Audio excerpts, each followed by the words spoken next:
everyone. My name is Punya Biswal. I'm an engineering manager at Google. I work on CloudTrace, and I'm a contributor to the open source OpenTelemetry project.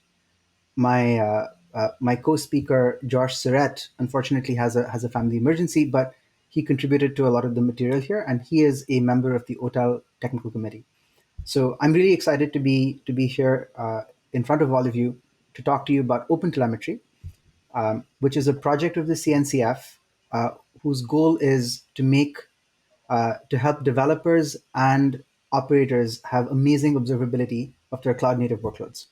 I just said a bunch of very buzzwordy buzzwords, and I want to break that down a little bit and cover what is this open telemetry thing, and uh, aren't there already a bunch of projects in observability? Like, what's interesting about this, and why does it matter, right?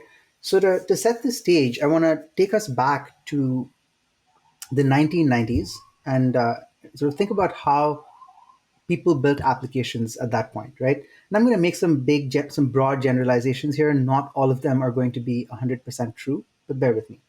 So 1990s, we were building a lot of desktop applications designed to run on a single computer, written against the conventional APIs of that platform, right? So if you were writing a Windows application, you used maybe Delphi or you used C++. If you There was a set of tools for Mac, for Unix, and so on. But these were generally applications running on one computer, and observability wasn't really a thing because for the most part, things weren't networked. Your application ran, and then maybe you got some bug reports. Fast forward to the 2000s, and with the rise of the web, we began to get more web applications powered by frameworks, right? So we have Rails, we have Spring, we have PHP.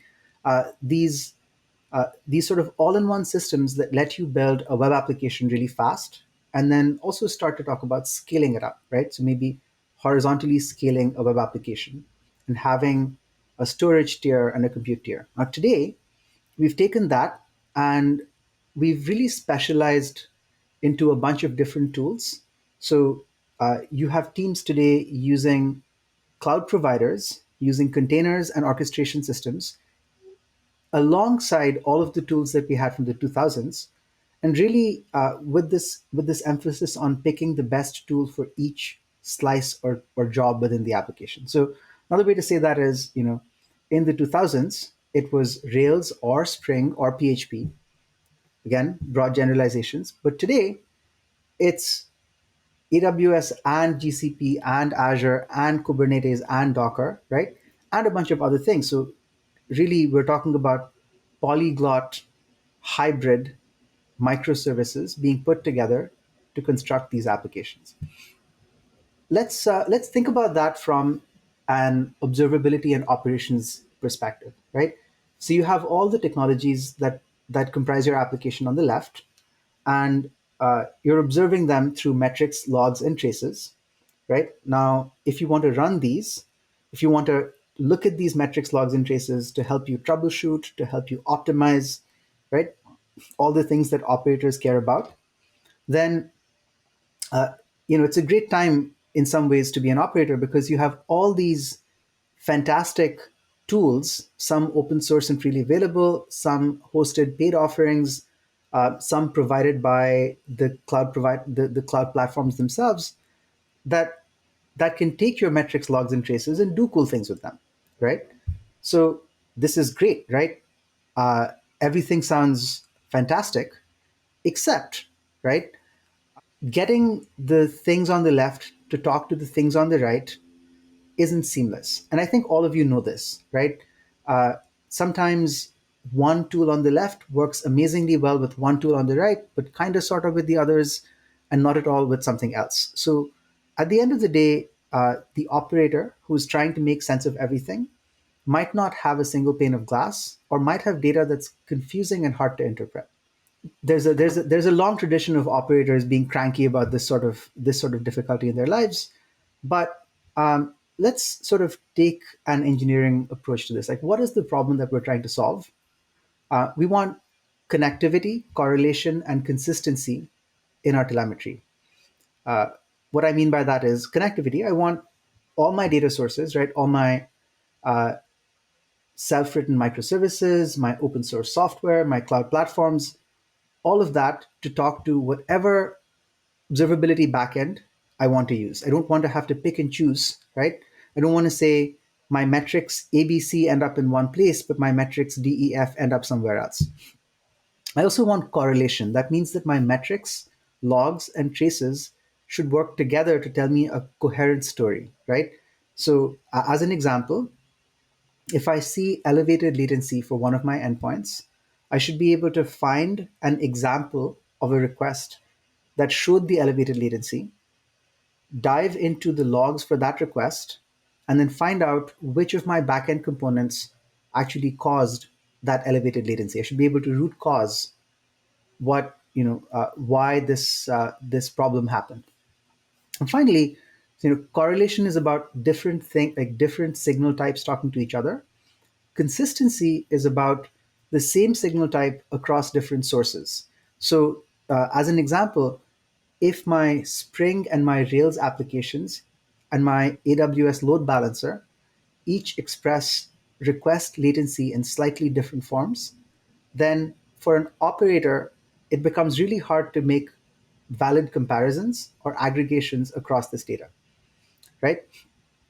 So consistency is about making sure that the data is named and labeled in a uniform way to enable comparisons and aggregations. So this sounds fantastic. Why don't we have these things? Well, I'm here to tell you that we do. OpenTelemetry is the project that tries to give you those three things for all of your telemetry. It's also, we've been talking about the technical side of things, but on the human front, it's a really vibrant community. It's the second most active project in the CNCF after Kubernetes, right? Which means like all of the major languages, frameworks, cloud and observability vendors, these companies that are often in competition with each other in the marketplace are actually working together here, collaborating to better serve our shared customers. So that's, I think, a really exciting social accomplishment to have actually gotten all these people together in one room, as it were, talking and trying to make things better. So I'm going to transition from here into a demo, right? We've talked about a lot of abstract concepts. Uh, how does the rubber actually meet the road? We'll take a look at one application running with OpenTelemetry and see what OpenTelemetry buys us relative to the existing systems. I'm going to show you how OpenTelemetry allows developers to take existing applications and instrument them for telemetry with very little effort involved in modifying the code. This specific example uses Spring Boot and Java, but similar techniques exist for other languages and frameworks also. So let's dive in. Here's a really simple Spring Boot application that serves up a single REST endpoint at /demo. It handles that endpoint by sleeping a random amount of time and then returning a fixed string. Pretty basic. Notice what isn't on screen at all though. I'm not defining any metrics. I'm not doing anything complicated for handling traces. I'm not talking to any backends. Really, all I'm doing here is focusing on my core business logic, such as it is. Now, this application can be compiled into a jar file, and the jar file runs pretty much like you'd expect it to. So just to give it a spin, let's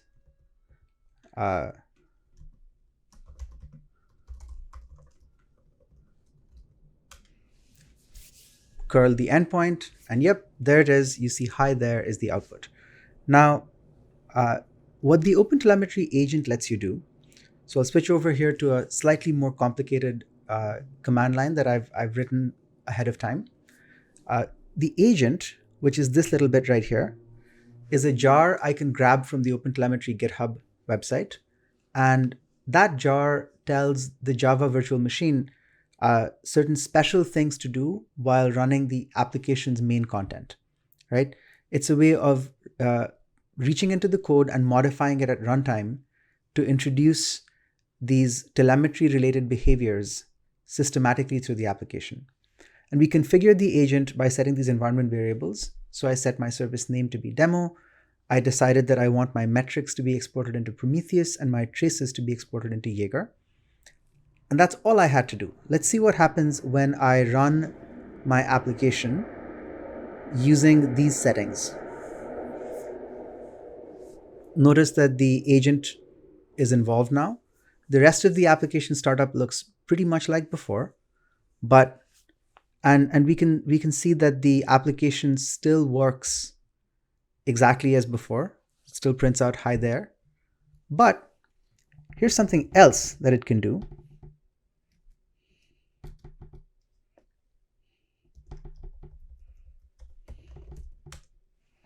Huh. So now there's this new metrics endpoint that I didn't define at all.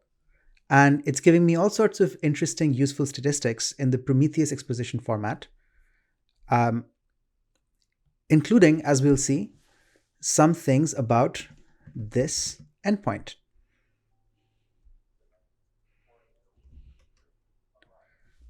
HTTP server duration bucket, method get, route demo, scheme. Huh, that's pretty interesting. So in order to see what these metrics really mean, I'm going to run a baby uh, load test against this server. So I'm going to use the Apache Bench tool to run 100 requests with a concurrency of 10 against the demo. And that'll give us some metrics on request handler time.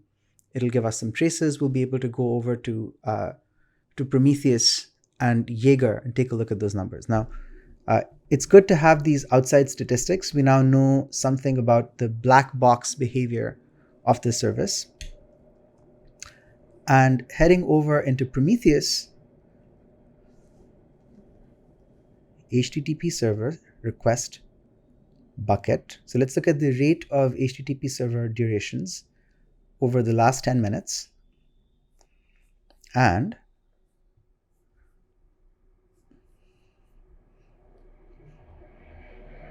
we begin to see a small graph. Well, this is a histogram with some very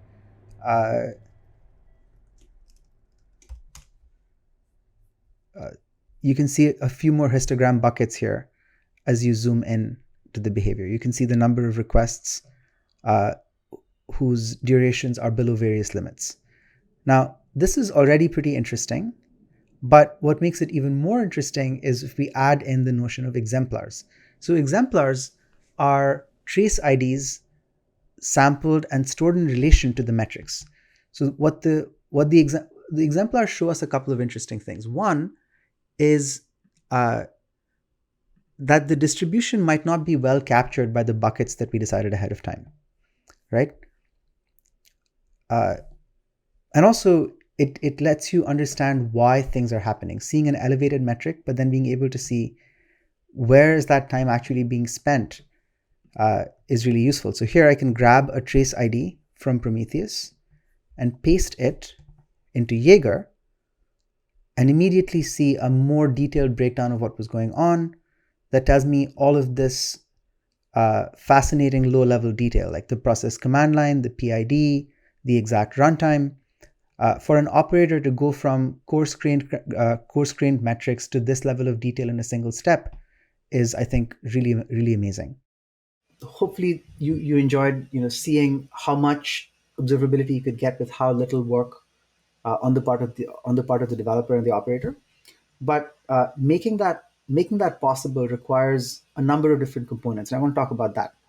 One way to think about the components is to break them down by the audience for whom they're designed. So there are foundational components that make OpenTelemetry what it is, that make it possible.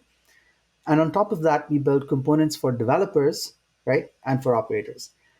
Uh, I don't mean to say here that developers and operators are totally distinct, people. That developers develop and operators, and then throw over the wall something they've written to operators who then operate it. This is more to say that they are different personas and different roles sometimes. So I've been a developer and I've been an operator sometimes simultaneously, sometimes at different phases of the life cycle of a single product, right? So it is helpful to think about wants and needs broken down in this way. So when I talk about foundations, what do I mean? The first most basic thing is the data model, right? I've been talking about metrics, logs, and traces, but it's really important to define what those things mean exactly, right? Uh, this can seem like a sort of trivial or maybe very legalistic pursuit, but it ends up mattering a lot. So with your logs, how do you make sure the timestamps and time zones are annotated in a uniform way? With your metrics, are you going to use a hierarchical metric name or are you going to use a dimensional model? If you have traces, how do you make sure that trace that correlation IDs or trace IDs and span IDs are propagated in a meaningful way across different parts of your system, right? So these core notions are codified in the data model. One part I want to call out in particular is the notion of resource. So resource is a word that you'll see a lot if you get involved in open telemetry, as I hope you do. Resource identifies the place where your code is running, or the physical resource, if you will, that it's consuming in order to run. So if you know your code could be running on a VM somewhere, or on a physical computer, in a container, in a serverless functions environment, right? But as it does that, it uses CPU, it uses memory, it uses IOPS, and annotating all telemetry with the place where your code is running lets you aggregate the different physical resources consumed by understanding that structure. Uh, that's To make that a bit concrete, right? You might want to know how much CPU am I using on my data centers on the West Coast, right? And data centers on the West Coast needs to be a well-defined concept across all the data that you're collecting. Now, this has so far been about uh, the definitions of things within OpenTelemetry, but equally important are the conventions that people use when they apply OpenTelemetry. Uh, as an example, we want to have a notion of requests and request latency that every language and every RPC or webs or HTTP framework can use uniformly, right? You wouldn't want one system to be talking about HTTP error codes and the other one to be describing it as success versus failure. You don't want one system to say to define things in milliseconds and the other in seconds. So agreeing on shared conventions so that now you can actually aggregate across different systems. That's what the semantic conventions effort is all about. Now we take the conceptual things we've built at the foundation, and we use that to develop a set of tools aimed at developers, right? Uh, and again, like I said, developers aren't necessarily different people than operators, but when we think of them as developers, we think of them as uh, writing new code, modifying existing code, creating and fixing bugs, but overall being, having the ability to change many layers of a system, and needing to make reasoned trade-offs. So probably the most important thing for developers is the ability to instrument the code that they have themselves written, right? Uh, when I say instrument, I mean add new metrics or add new logs or traces to capture something that's really unique and special to their program. If you're writing a credit card processing application, you might want to say, here's how long my transactions took, broken down by the credit card vendor, right? You're not going to get that information from any off the shelf HTTP library. That's really specific to your domain. And you want your telemetry libraries to make this possible for you, but to get out of the way, right? So that you can focus on your business logic and then add just a little bit to get instrumentation. Now, this is for the code that you wrote yourself, but of course, in a modern software system, tons and tons of what goes into your production system is is coming out of pre-existing off-the-shelf libraries, frameworks, and clients to existing systems, right? And it would be wasteful and also, probably inconsistent if developers had to add observability every time they picked up a new library to use. So a big chunk of what OpenTelemetry is doing right now is building out instrumentation for existing frameworks and libraries. So you can just say, I'm using the gRPC library to make calls between my programs. Oh, look, there's an instrumentation library for gRPC. I can just add that and I get out of the box visibility for everything gRPC. I don't need to redo that work, right? Now, the way we think about this is that today OpenTelemetry is, relatively speaking, the new kid on the block, and so we are sort of collecting instrumentation for a variety of open source libraries. But in the medium to long term, what success looks like is that libraries themselves start to build in OpenTelemetry support. So, you know, 2 years from now, when you take a dependency on a new library, you can be confident that it already out of the box talks OTLP, right? It uses our data model, it uses these semantic conventions. That's just the path of least resistance. And finally, we also want to be respectful of existing work that developers have put into building instrumentation and gathering telemetry. What I mean by that is there are libraries in this. There are other projects in this space. Efforts like Prometheus, Open Census, Open Tracing, Micrometer, and many others besides, which have tried to solve slices of this problem at different points in time. And many people have adopted them, and they're really happy with them to the extent that they solve their problem.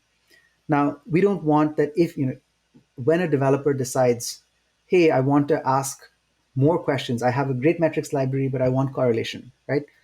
Or I have a great logging library, but couldn't I get some trace IDs into those logs? We don't want them to lose, to have to throw away the existing work that they've put in. So we adapt to existing telemetry libraries so that you can take the data you've already gathered and then make it even better rather than having to rebuild it. Now that's the developer perspective, but the operator perspective, some of the same questions, but a different emphasis. Operators often need to work with components that they can't modify, right? Or they have to treat them more like a black box, and they can't make intrusive changes.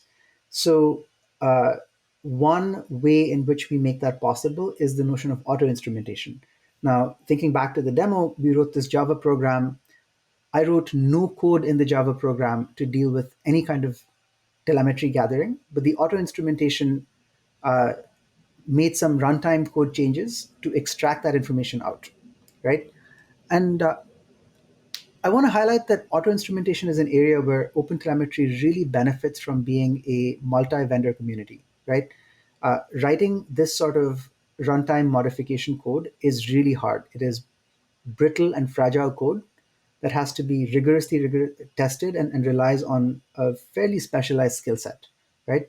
Uh, Now, the way things were, each vendor would build out auto instrumentation for a set of libraries that they wanted to support. And then uh, you had this sort of moat where switching vendors meant you had to lose instrumentation for some libraries. Now, with the vendors working together, uh, we're pooling our effort so that the total addressable data for each observability platform is bigger, and uh, operators have less to fear when they're switching between different backends. That's one slice when you're trying to adapt one component at a time. But the collector is how you do your larger scale architectural adaptation. So the collector lets you relabel, aggregate, slice your incoming data, convert formats, and talk to different backends. So auto instrumentation and the collector are sort of our tools for operators. Hopefully, you've heard everything I said, and you're really excited. You want to get involved. Uh, you know how how can you take this amazing set of tools and make it effective for you? So I have good news. The OpenTelemetry project is, we're a friendly group. you can come check out the website at opentelemetry.io. You can join our Slack at slack.cncf.io, and you can join one of the special interest groups focused on one of the instrumentation types, one of the languages. There are the SIGs meet at times that are friendly to different time zones, and frankly, we need a lot of people to be involved and to help out in a variety of areas. If you're looking to adopt some of these technologies in your production applications, the tracing part of OpenTelemetry is generally available. It's stable. It's widely adopted by vendors and libraries, so you can pick that up today and start using it. Metrics and logs are in a slightly earlier phase of development where we broadly understand the problem, and a lot of things are feature frozen, but we want to make sure we get things right so that we can commit to stability for a long time. So this is a great time to get involved and uh, make sure that your needs would be met by it, and to kick the tires and give feedback when it comes to those things. Now, in addition to metrics, logs, and traces, there are more cutting edge efforts within the OpenTelemetry umbrella. I want to highlight uh, profiling and eBPF as two areas where we're just starting to ask the questions about how would these less used kinds of telemetry fit into the overall open telemetry picture. And if you're the kind of person who wants to get in at an early stage, those are good SIGs to get involved in. So uh, I hope you learned something, and I hope you're going to go check out Open Telemetry and join one of our SIG meetings. Really excited to have all of you, and thank you for listening.